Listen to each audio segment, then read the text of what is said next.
우리는 계속해서 민수기 1장부터 이제 2장까지 이 내용을 통해서 이제 바로 여호와의 군대가 조직이 되어지고, 그리고 3장 그리고 4장 이 내용을 통해서 여호와 군대의 가장 중심에 있는 이제 성막에서 봉사할 수 있는 레위인에 대한 각각 이제 여러 가지 역할들, 이런 내용들을 살펴봤습니다.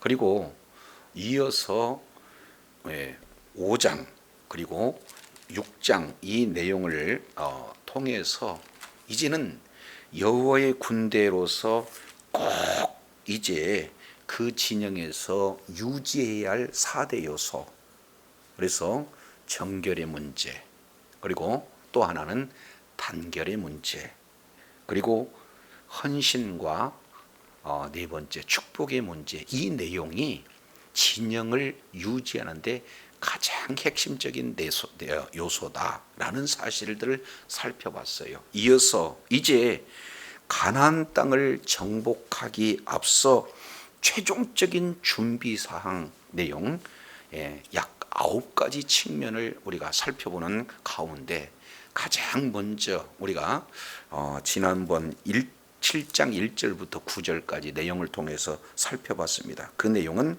어떤 내용입니까? 성막을 운반할 수 있는 그런 기구들을 이렇게 봉헌했던 내용들을 볼 수 있어요. 그래서 이제는 레위의 세 아들, 바로 고핫, 게르손, 무라리, 이들에게 각각 이제 소와 그리고 그 소를 통해서 이끄는 수레들을 이렇게 줬으나, 이제 고핫 자손에게는 주지 않는 이유는 그들은 뭡니까? 성물을 어깨에 매야 되기 때문에 그렇고, 그리고 무라리, 게르손 이 내용을 통해서 보면은 게르손은 조금 천에 관련된 그런 내용이기 때문에 좀 더 적게 이렇게 차등 취급을 했고, 무게가 더 많은 무라리 족속 이 내용을 통해서는 수레 넷과 그리고 소 8마리가 주어지는 내용들을 우리가 이제 살펴봤어요. 그래서 각각 주어진 직임대로 하나님 앞에 이렇게 충성하고 헌신하고 봉사하는 그런 일들이 무엇인가를 살펴봤습니다. 자, 그러면 이제 먼저 성막을 운반할 수 있는 그런 바로 성막 운반 기구를 이렇게 준비가 완료가 됐다면, 그 다음에 두 번째 우리가 생각해 볼 수 있는 내용은 어떤 거냐? 바로 단을 하나님 앞에 봉헌하는 일이다라는 사실을 볼 수가 있어요. 그래서 번제단 기념 예물을 봉헌하는 이 내용이 각각 12지파가 이제 12일에 걸쳐서 바로 번제단 봉헌 예물을 그런 드리는 내용이 오늘 본문에 소개가 되고 있습니다. 그러니까 본문 내용은 많은 내용을 이렇게 읽었지만 실제로는 바로 약 6구절이 12번 반복되는 구조예요. 그래서 각 지파마다 동일한 예물을 드리되, 이제 각각 이제는 순서에 의해서 하나님 앞에 예물을 드리는 내용이 오늘 본문에 소개가 되고 있습니다. 자, 그 중에 10절 이 내용이 참 중요한 출발점이 되어지죠. 10절, 제단에 기름을 바르던 날에 이렇게 말씀을 하고 있어요. 그래서 여기에서 제단이라고 하는 내용은 번제단을 말씀을 하고 있습니다.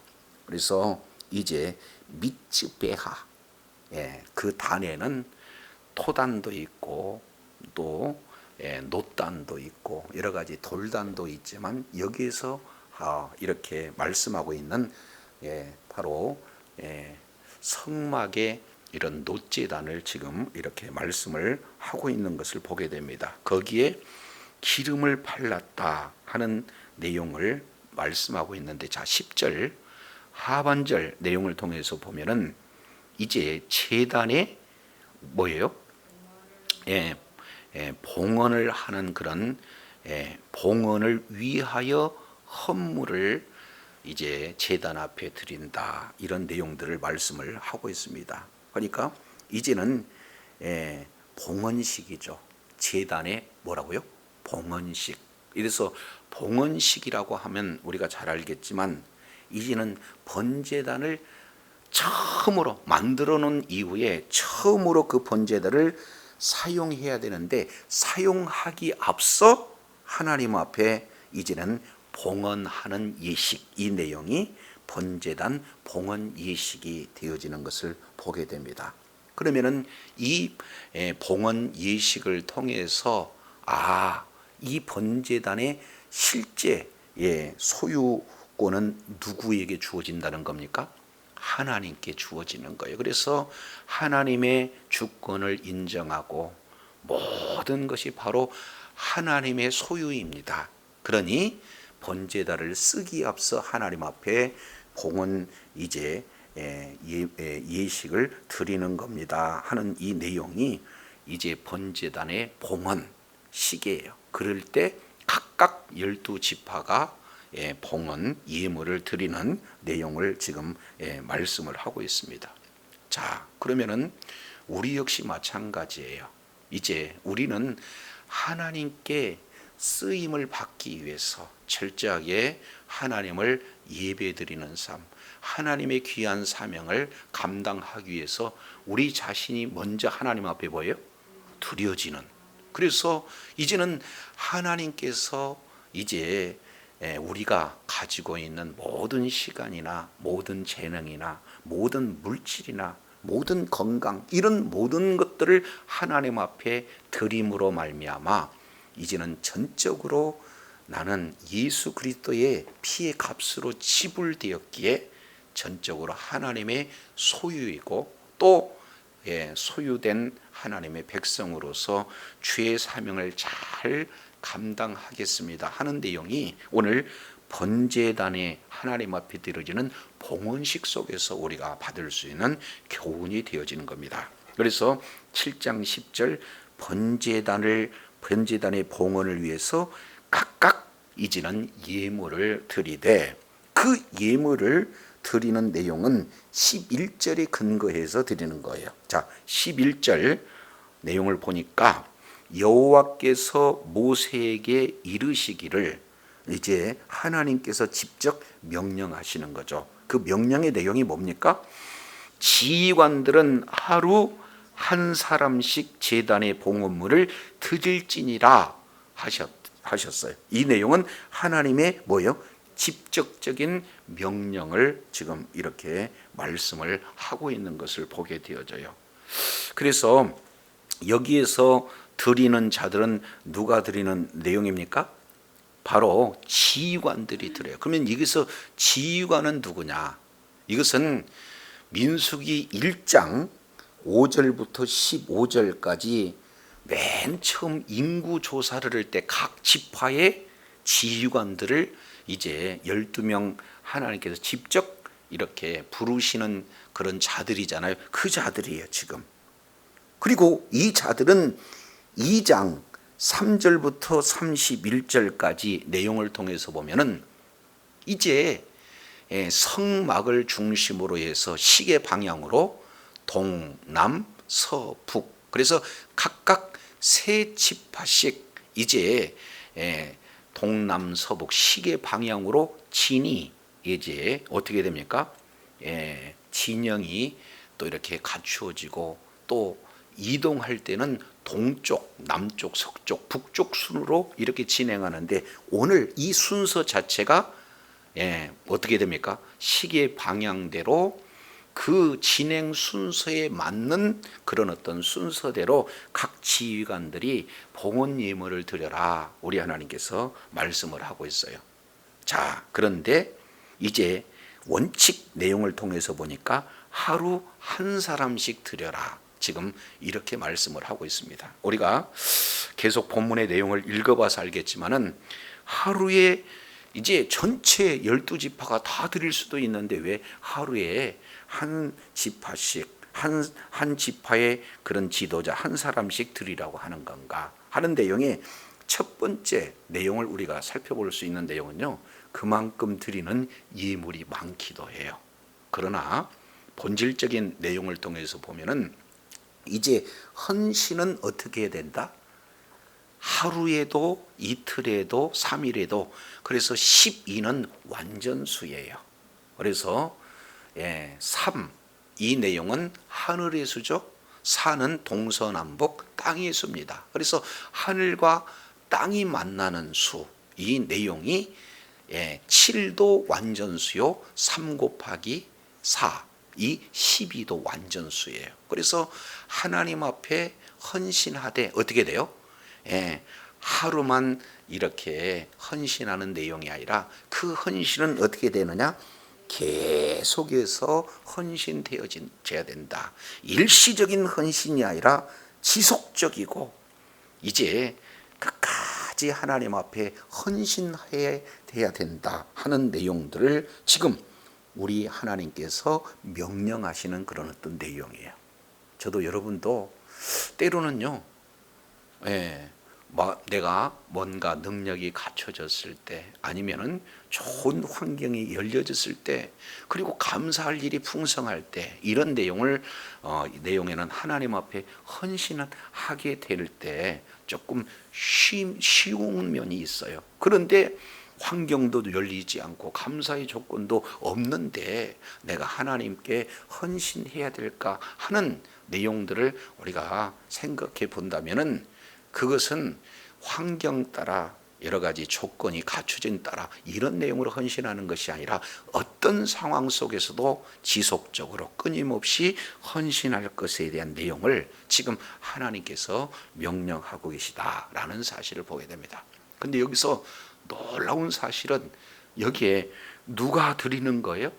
지도자들이 드리는 거예요. 이것은 미리 말씀을 드렸지만은 계수를 할 때 그 12지파의 지도자고, 그리고 이제는 행진할 때 그 순서대로 이렇게 거론되었던 지도자를 이렇게 말씀을 하고 있어요. 그렇다면 이 내용을 우리가 조금 더 자세히 살펴보게 된다면 이제 정말로 군사로서의 삶과 무관하지 않다. 다른 말로 본다면 예배를 드리는 삶, 하나님께서 임재하고 계시는 이제 성소를 중심으로 예배를 드리는 그 삶이야말로 어떻게 됩니까? 전쟁의 그 진행하는 바로 군사의 삶과 이렇게 별반 차이가 없다는 사실을 내용을 통해서 살펴볼 수 있어요. 왜 그러냐면 지도자는 개인이 아니라 각 지파의 대표이기 때문에 전체 이스라엘 백성들이 번제단 봉헌 이식에 다 참여하고 각자가 영적 싸움을 진행하는데 한두 번이 아니라 지속적으로 하나님 앞에 헌신을 하는 그런 내용들을 7장 11절 하나님의 명령을 통해서 우리가 살펴볼 수 있게 되어지는 겁니다. 자, 그러면 이제 우리 교회를 이제 섬길 때, 교회에서 하나님을 예배하며 이제 섬기고자 할 때에 어떻게 특정한 사람만 섬겨야 맞는 겁니까? 아니면 각자가 자기 위치에서 전적으로 지속적으로 섬겨야 맞습니까? 오늘 말씀을 통해서는요, 열심히 있는 사람 몇 사람에 의해서 이제 교회에서 섬기는 그런 자가 있어서는 안 되고 모두가 다 어떻게 돼요? 섬기는 그 자리에 있어야 됨을 말씀을 하되, 그 자체가 뭐예요? 예배의 삶이요, 그 자체가 영적 전투의 삶임을 우리가 오늘 본문을 통해서 살펴볼 수 있는 그런 내용이 되어집니다. 자, 이어서 이제 12절부터 6절 첫 번째 지금 내용이 소개가 되고 있어요. 그래서 제1일은 12절 내용을 보니까 누가 먼저 드리는 겁니까? 첫째 날에 헌물을 드릴 자는 유다 지파 암미나답의 아들 누구다? 나손이다. 이 내용은 각각 12지파에 대한 이제 지도자의 이름의 뜻은 우리가 다 살펴봤어요. 이 내용은 특징적인 것이 바로 하나님과 관계되어지는 그런 인물들이었음을 우리가 이미 살펴봤어요. 다시 한번 기억을 더듬어서 나손 그러면은 그 이름의 뜻이 뭐가 되느냐? 예언자다라는 사실을 볼 수 있어요. 하나님의 말씀을 이제 먼저 알고 그 말씀에 순종해서 이제 그 말씀을 그대로 또 증거하는 그런 자. 그러면은 맨 처음 출발하는 그 자가 누구냐? 유다 지파예요. 그리고 그 유다 지파 위치한 장소는 성막 동쪽이고 출발할 때는 가장 일진 선두에서 선 그룹이 바로 유다 지파다라는 이 내용들을 우리는 이미 살펴봤어요. 그래서 창세기 49장 10절 이하 내용을 통해서 보면은 이제는 메시아가 누구의 이제 지파를 통해서 오는 겁니까? 유다 지파를 통해서 와요. 그래서 맨 먼저 헌신할 수 있고 맨 먼저 그런 어려운 사명을 감당하는 그런 자가 바로 유다 지파, 이 내용을 오늘 말씀하고 있어요. 저도 여러분도요, 하나님 앞에 헌신한 일에 가장 선두에 서서 적극적으로 하나님 앞에 헌신하는 그런 복된 자리에 있어야 될 줄로 믿습니다. 그러기 위해서는 뭐예요? 하나님의 말씀을 바로 알고 그 하나님의 말씀을 바로 듣고 하나님의 말씀을 바로 증거할 수 있는 그런 자리에 있을 때, 나손 바로 예언자라는 그런 이름이 있을 때 이런 모든 내용들이 가능하다라는 사실을 살펴볼 수가 있습니다. 그래서 이제는 각 지파가요, 우리가 읽어봤지만 6절이 이제는 바로 지파의 지도자 이름만 차이가 있을 뿐 드려지는 헌물은 조금도 차이가 없어요. 이것이 반복적으로 뭐예요? 12번 계속해서 이루어지는 것을 보게 됩니다. 자, 여기에서 이미 왜 반복적인가 하는 내용들은 우리가 살펴본 내용이잖아요. 그런데 여기서 한 가지 추가적으로 살펴볼 수 있는 내용은 첫 번째 드려지는 이 예물을 우리 하나님께서는 어떻게 해요? 첫 번째 드릴 때도 똑같이 기뻐 받으시고 둘째 날 드릴 때도 뭐예요? 똑같이 이제 우리 하나님께서 받으신다. 그래서 첫 번째 이제 유다 지파를 통해서 시작했던 그 예물이 마지막 12번째 납달리 지파에 드려지는 그 예물도 뭐예요? 통일하게 우리 주님께서 받으신다는 사실을 우리가 성경을 통해서 살펴보게 됩니다. 자, 그러면 이게 예물을 드리는 내용들을 우리가 조금 더 살펴본다면 12절 내용을 통해서 보면은 첫째 날 헌물을 드린 자는 유다 지파 암미나베의 아들 나손이라. 자, 13절이에요. 그의 헌물은 성소의 세겔대로 박 130세겔의 무게에 뭐라고요? 은반 하나와 이렇게 말씀을 하고 있어요. 그래서 은반이라고 하는 이 내용은 그 뒤에 이 두 그릇에서는 소재물로 기름 섞은 고운가루를 채웠고 그랬으니까 여기서 은반 하나는 뭘 얘기합니까? 소재물을 그 가루를 이렇게 담을 수 있는 그릇을 은반 이렇게 표현을 하고 있어요. 자, 두 번째 70세겔 중 뭐예요? 은발이 하나다 이렇게 얘기하고 있습니다. 이 내용은 이제 은발이 이 내용은 피를 뿌리는 그런 대접, 일종의 대접이다 이렇게 볼 수가 있어요. 하나는 소재물을 담을 수 있는 그릇, 그리고 또 하나는 피 뿌리는데 사용하는 그런 어떤 대접 이렇게 볼 수가 있어요. 자, 그래서 그 두릇에 소재물로 기름 섞은 고운 가루를 채웠다. 지금 이렇게 말씀을 하고 있는 것을 보게 되어집니다. 그러면 여기서 이제 우리가 생각해 볼 수 있는 내용인데, 소재물, 이 내용은 레위기를 통해서 우리가 소재에 대해서 살펴봤잖아요. 소재는 고운 가루로 들이대 여기 보니까 기름과 그리고 향을 이제 더해서 드리는 그런 제사, 이 내용을 보게 됩니다. 한마디로 곡물 제사가 되어지는 거죠. 그러니까 피 없이 곡물로 먼저 하나님 앞에 드리는데, 이 내용은 민하라고 이렇게 표현을 해서 이제 조곡물, 감사 예물 그런 뜻이 되어지는 거예요. 그러니까 먼저 이제 일일날 드리는 제1제대로 전하는 뭡니까? 행진하는 유다 지파는요, 하나님 앞에 뭘 드리는 거예요? 조공을 드리는 거예요. 다른 말로 하나님 앞에 써주심에 뭐 하는 거예요? 감사하는 겁니다. 그러기 위해서는 전적으로 이제 모든 주권이 우리 하나님께 있습니다.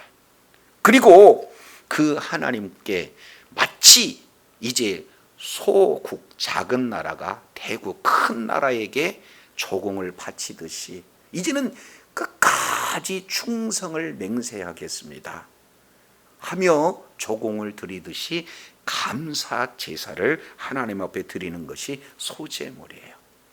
그래서 이제 여호와의 군대가 뭐래요? 행진함에 있어 가나안 땅을 목표로 하고 이제는 그 출발을 앞서서 두 번째로 준비하는 그 내용은 바로 이러한 번제단에 드리는 예물 속에 그 소제에 대한 의미를 우리가 다시 한번 생각해 볼 수 있어요.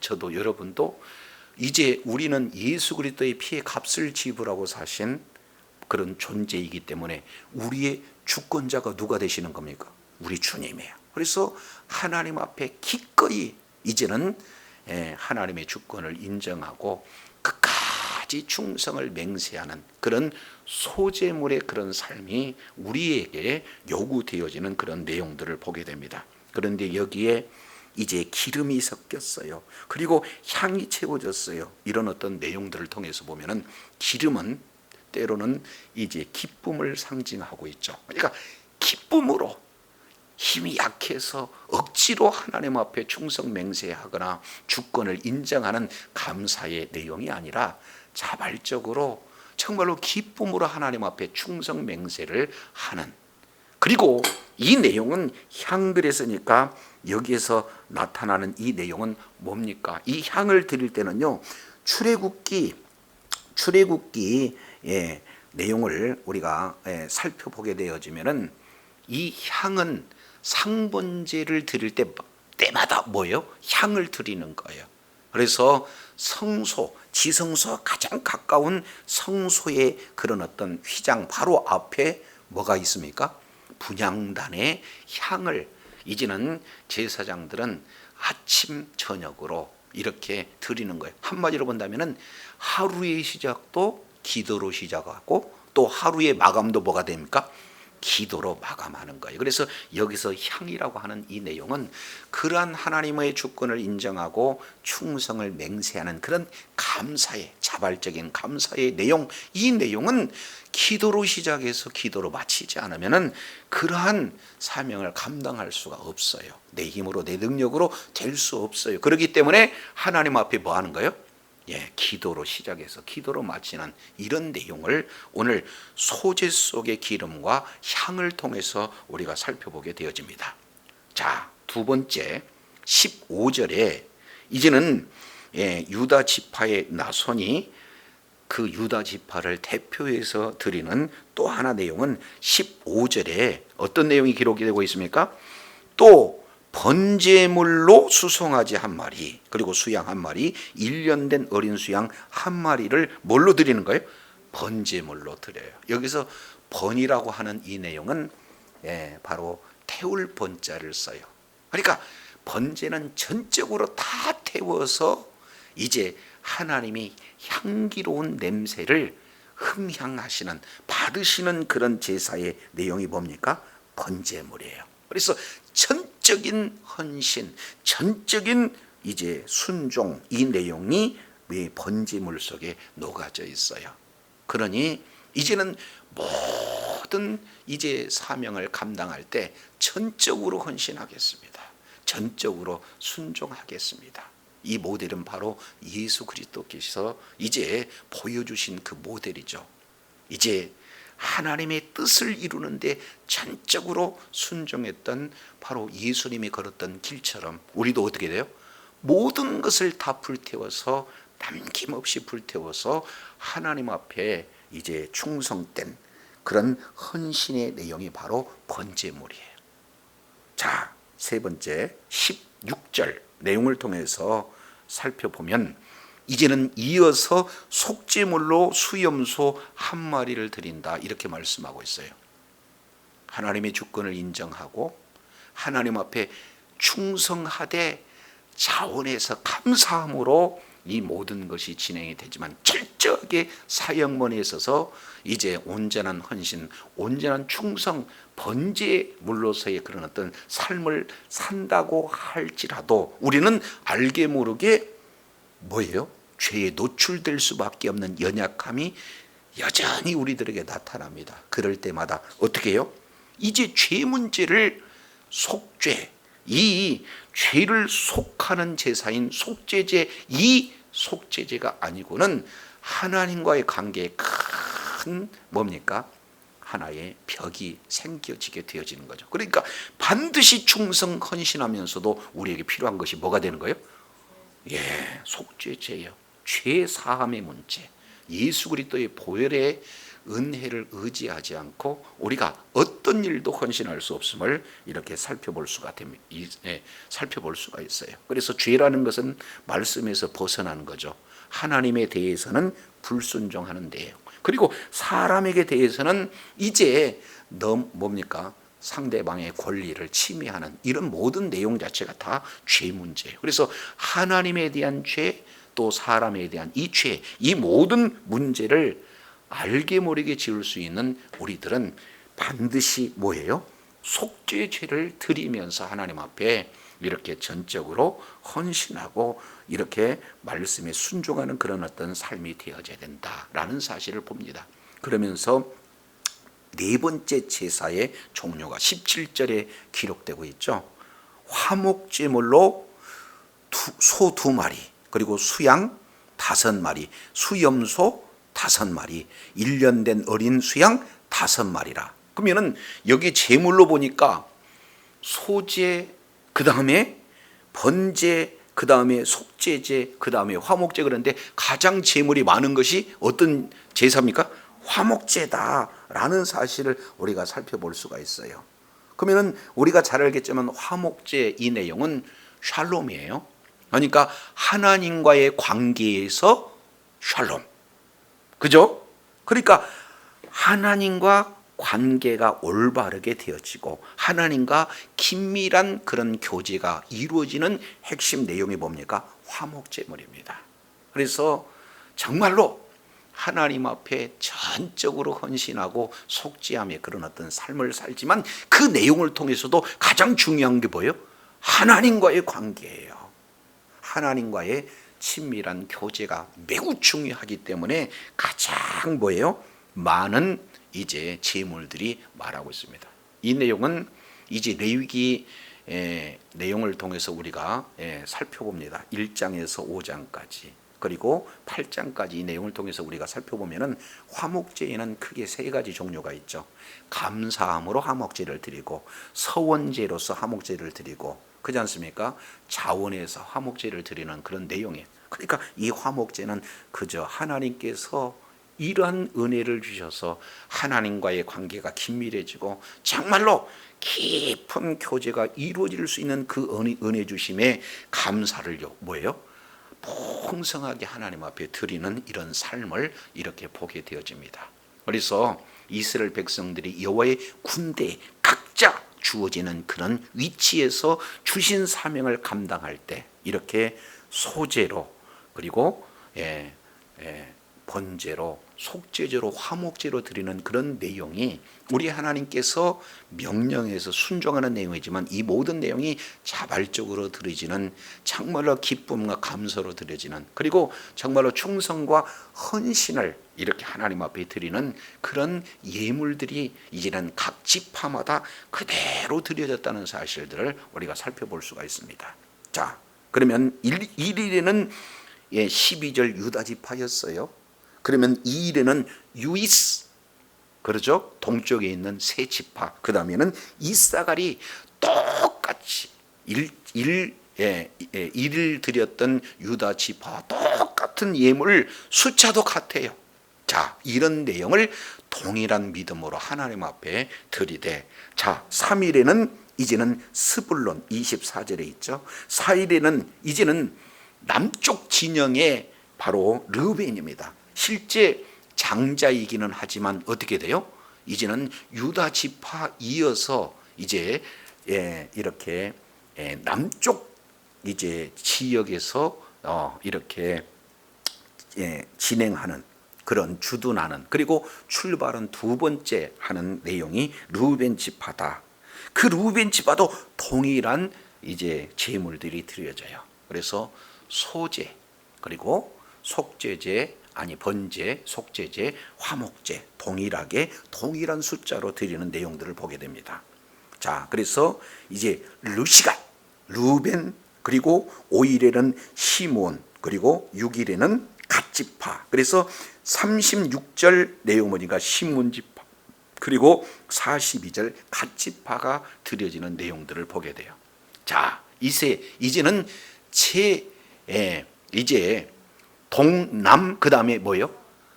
서편 진영에 해당되는, 이제 거기에서 이제 리더가 되는 그런 지파가 에브라임 지파 아니겠습니까? 에브라임 지파, 그 다음에 므낫세 지파, 그 다음에 뭐예요? 베냐민 지파. 이 세 지파가 7일, 8일, 9일이 드려져요. 자, 이제 7일 내용을 보면 48절에 에브라임, 54절에 므낫세, 그리고 60절에 베냐민, 이렇게 해서 똑같이 첫 번째 날 드렸던 내용과 두 번째 달 드렸던 내용과 똑같아요. 그런데 이럴 때마다 우리 하나님께서는 동일하게 뭐예요? 동일하게 흠양하신다. 우리 하나님께서 기뻐 받으신다는 거예요. 그들의 헌신과, 그리고 그들의 뭐예요? 충성과, 그리고 그들의 감사, 이 모든 내용을 그대로 동일하게 받으시는 그런 하나님의 놀라운 은혜를 우리가 살펴볼 수가 있습니다. 마지막 네 번째 진영의 수장은 누가 되어지는 겁니까? 북쪽에 있는 단지파예요. 이 내용이 11째 드려집니다. 66절 단지파, 그리고 그와 함께 72절 아셀 지파, 그리고 78절 마지막으로 납달리 지파. 그래서 총 1일에서 12일까지 이제는 전체 지파가 한 지파도 빠짐없이 동일한 제물의 수 내용을 가지고 동일한 믿음으로 동일한 제사의 방법을 통해서 하나님 앞에 이제 번제단의 봉헌 예물을 드리고 있다. 이 내용들을 우리가 살펴보게 되어져요. 그래서 우리 하나님께서는 어느 한 지파가 더 많이, 또 어디 지파는 부족하니까 조금, 그 내용이 아니라 뭐예요? 동일하게 우리 하나님께서 헌신할 것에 대한 내용들을 말씀하고 있어요. 그러면은 각 지파의 이런 지도자들은 대표적인 성격이기 때문에 이제는 각 이스라엘 개개인 한 사람 한 사람이 하나님 앞에 전적으로 뭐 하는 거예요?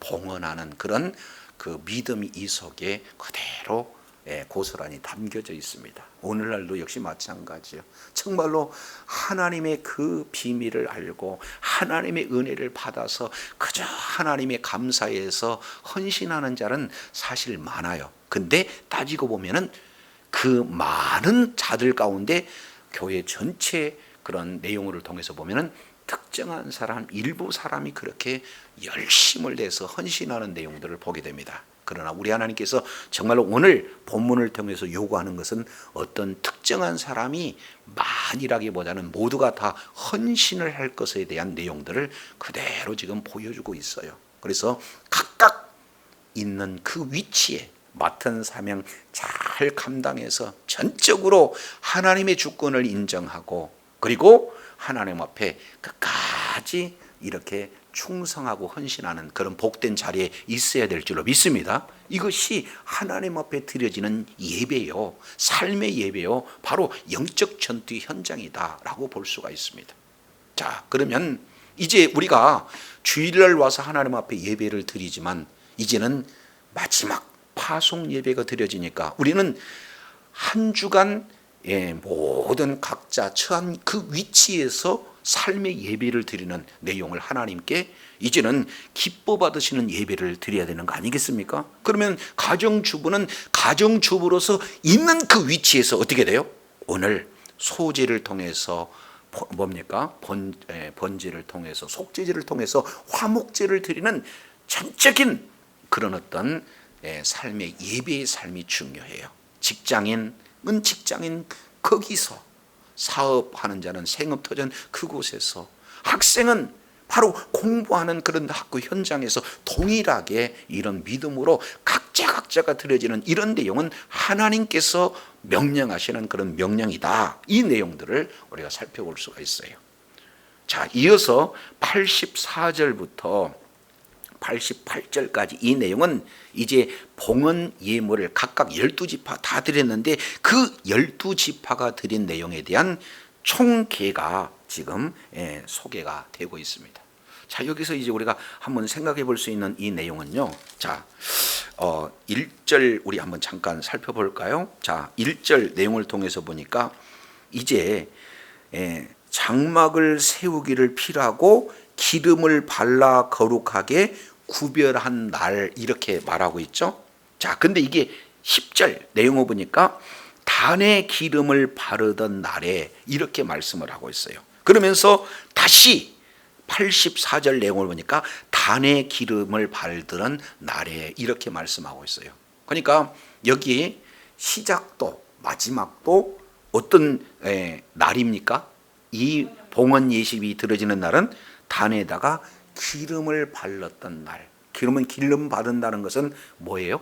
구별된다는 거예요. 전적으로 이제는 세속과 구별되어지고 전적으로 하나님 앞에 바쳐지는 그러한 예식이다라는 것을 다시 한번 강조를 하고 있습니다. 그래서 드려지는 내용이 은반이 12, 은바리가 12, 금사락이 금수락가락이 12, 은반은 각각 130세겔 중, 그리고 은바리는 70세겔 중, 그래서 도합 은이 뭐가 됩니까? 2040세겔이었다. 그만큼 어떻게 해요? 기쁨으로 자발적으로 풍성하게 하나님 앞에 헌물을 드렸음을 지금 말씀을 하고 있어요. 12지파 어느 한 지파도 빠짐없이 각 지파가 차질 없이 봉헌 헌물을 이렇게 드렸다는 것을, 완료했다는 것을 그대로 지금 이제 총계를 통해서 살펴볼 수가 있습니다. 자, 그 내용에 이제는 여기 보니까 이렇게 하고 있어요. 87절 번제물, 그리고 하반절에 속제물, 88에 속죄 제물, 이 내용들이 그대로 지금 종합돼서 지금 말씀을 하고 있는 것을 보게 됩니다. 그리고 마지막 끝에 다시 한번 강조하고 있는 내용은 이는 단에 기름을 바른 후에 드렸다라는 것을 강조하고 있죠. 그러면서 단의 봉헌 예물이었음을 정확하게 기술하고 있습니다. 자, 그러면서 이 전체 모든 내용의 총결론이라고 할 수 있는 89절이 있어요. 이 89절은 우리 다 같이 한번 읽겠습니다. 89절 시작. 여호와께 말하려 할 때에 증거께 위, 속죄소 위의 두 그룹 사이에서 자기에게 말씀하시는 목소리를 들었으니 여호와께서 그에게 뭐한다? 말씀하신다. 이게 굉장히 중요한 내용이에요. 왜냐하면 지금 우리가 지난 시간에도 전체 내용을 우리가 살펴봤습니다. 지금 현재 이 말씀이 주어지는 장소는 어디입니까? 출애굽기 19장 시내산에서예요. 그래서 출애굽기 19장 이 내용을 통해서 이제는 이스라엘 백성들과 언약을 맺잖아요. 그리고 언약을 맺은 이스라엘 백성들, 그들에게 우리 하나님께서 크게 출애굽기에서는 두 개의 명령을 하시죠. 하나는 율법을 주시고 그 율법에 준수할 것과, 두 번째는 성막 제도를 주시고 뭐예요? 그 성막을 완성할 것. 그리고 세 번째 이 내용을 통해서 살펴보면은 이제 네 법은 율법에 그대로 되니까 민수기 이제 1장에서 우리가 지난 시간까지 살펴본 6장까지 이 내용을 통해서 보면은 이제는 여호와의 군대를 이제 계수해서 조직하라.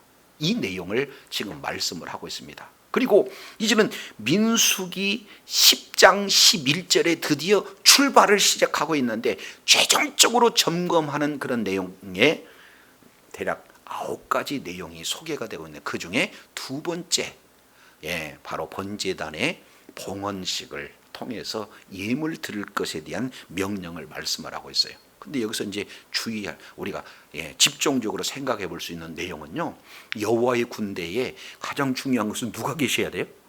그렇습니다. 여호와 하나님이 계셔야 돼요. 그런데 왜 성막을 만들으라고 그랬습니까? 이걸 다른 측면에서 보면은요, 언약을 맺었다는 것은 이 내용을 예레미야 31장 31절 2절 내용을 보면은 첫 번째 언약을 맺었을 때 결혼식이라고 표현을 하고 있어요. 그러니까 결국 하나님과 이스라엘 백성들이 만나서 함께 교제하는 그 장소가 어디가 되어지는 거예요? 성막이에요. 한마디로 본다면 신방, 그런 어떤 의미로 우리가 볼 수 있죠. 그래서 출애굽기 25장 22절 매우 중요하죠. 성막을 주신 이제 목적을 설명하시고 난 다음에 이제는 내가 너희와 만나고, 그리고 두 번째, 너희에게 이를 말씀을 주는 그곳이 어디냐?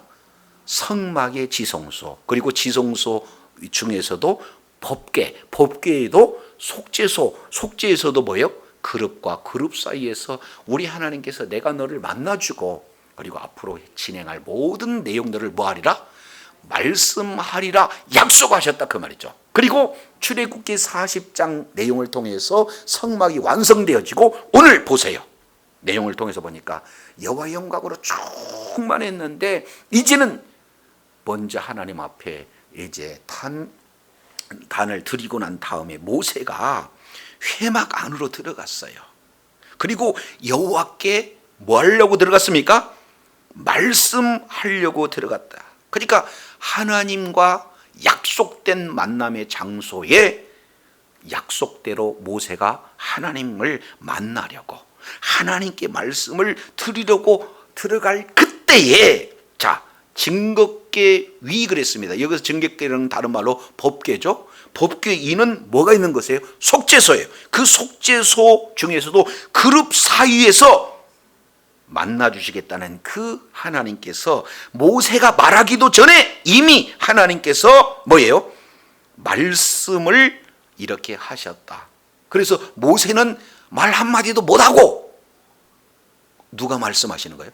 하나님께서 말씀하셔요. 그래서 모세는, 하나님은 말씀하시고 모세는 그 말씀을 들었다. 지금 이렇게 말씀하라고 있어요. 그래서 끝으로 여호와께서 그에게 뭐 하신다? 말씀하셨다. 여기서 우리가 생각해 볼 수 있는 내용은요, 하나님께서 이제는 천지 우주 만물을 창조하신 그 하나님이 피조물인 사람을 지금 뭐 하고 계셔요? 만나주고 계시다라는 사실을 지금 이렇게 보여주고 계신 것을 보게 되어져요. 그잖아요. 그런데 말하기도 전에 하나님께서는 말씀하셨다는 것은 이미 모든 과정 하나하나를 우리 주님이 다 보고 계시고 다 알고 계시다라는 사실이 전제가 되어졌어요. 그러니까 저도 여러분도요, 하나님 앞에 반드시 구해야 되겠지만 구하기도 전에 이미 우리의 형편처지를 누가 아시는 거예요? 하나님께서 아시는 거예요.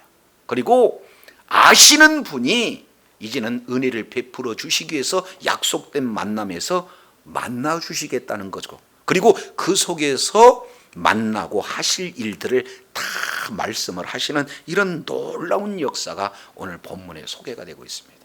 자, 그런데 이 일을 히브리 기자는 이렇게 표현하고 있습니다. 모세는 이 모든 것에 순종해서 이제 하나님의 음성을 듣게 되어지는 그런 은혜가 주어지잖아요.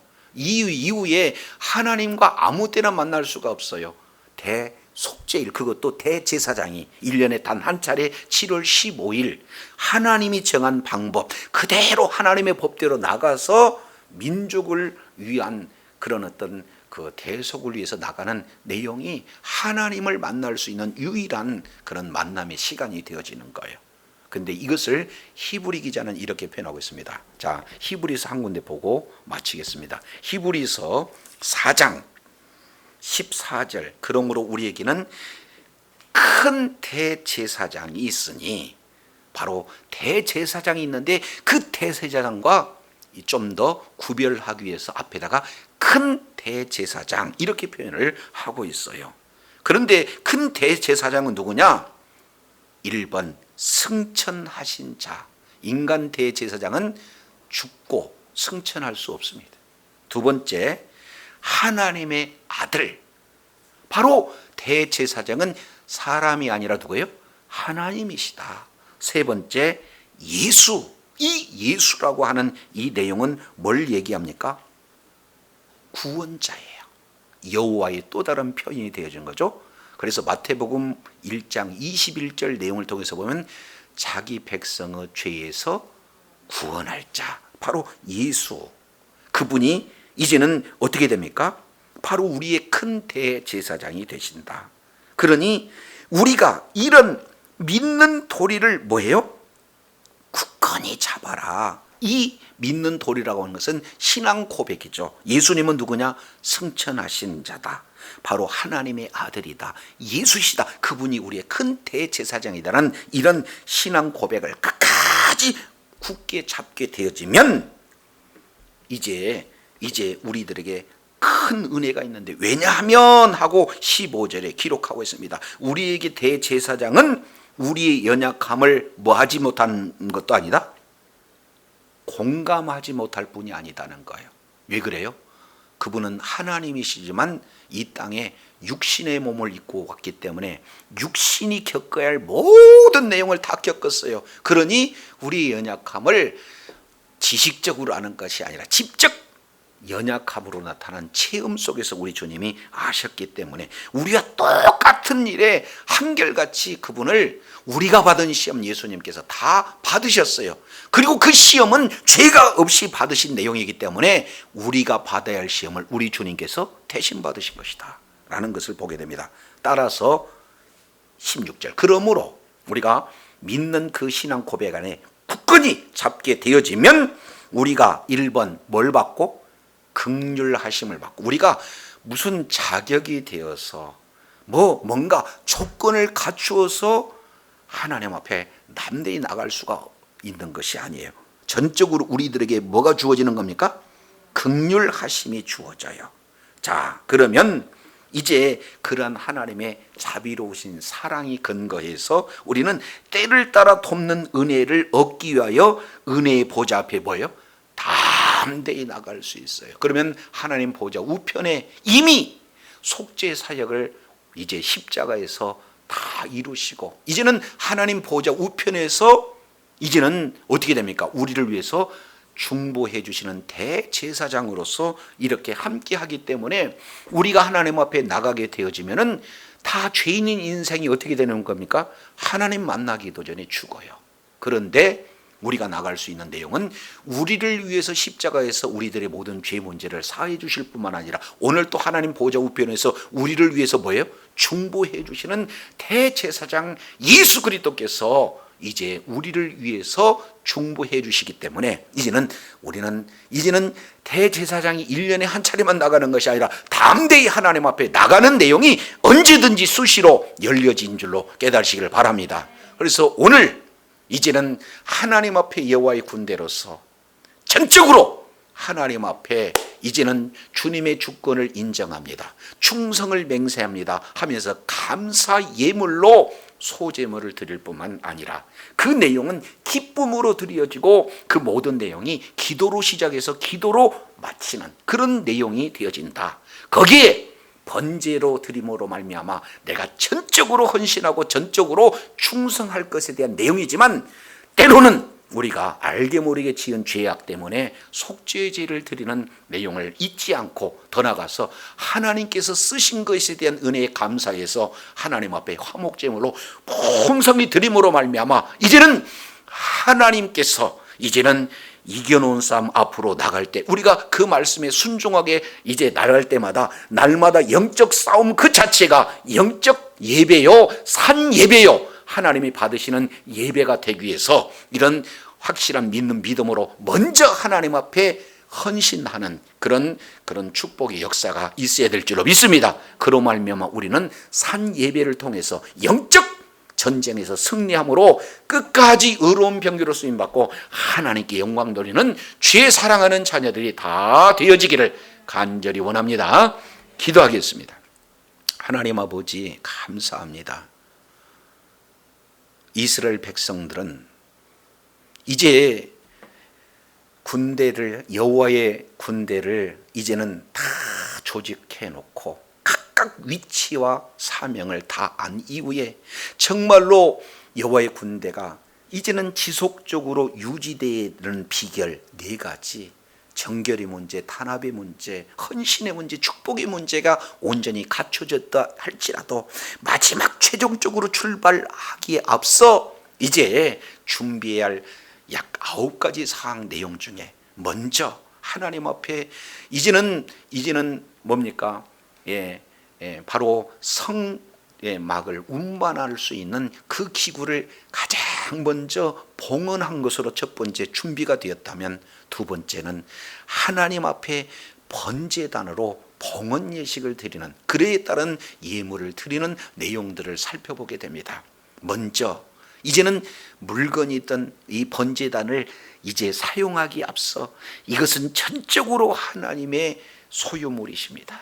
그리고서 하나님 앞에 먼저 이렇게 드리는 그 예식, 그 가운데 각자 12지파 각 개인이 대표해서 지도자를 드림으로 말미암아 전적으로 이렇게 헌신하는 내용이 바로 소제를 통해서, 번제를 통해서,